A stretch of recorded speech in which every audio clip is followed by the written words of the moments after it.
rajada ummadda Soomaaliyeed idinkeedu ku xidhanta rajada ummadda Soomaaliyeed inaad cadowga ka kicisaan aayaha dadka Soomaaliyeed baa ku hagaagay horta taa ogaada dawladda Soomaaliyeed xilli baa jirta aanay awoodi jirin ciidanka inay siiso bunadiisa anigu biliska Soomaaliyeed baa la shaqeyn jiray 10 sano ka hor UNDP iyo waxba $100 siin jiray horta maanta waxa wax laga soo saaraa وعشورتها يرى دكتة حمرية إنها دو لها قاعدة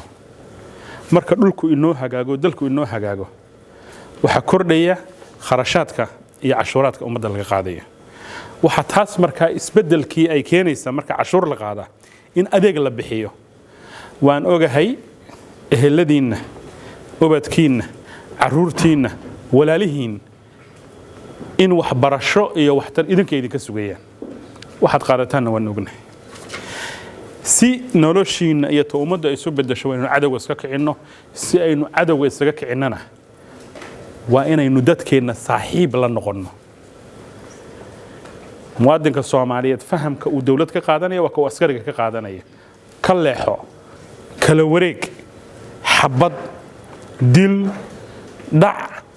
kufsi haday timaado meesha dawladnimo ma taalo daryeel soo dhaweyn walaaltinimo garab istaag wax la qaybsi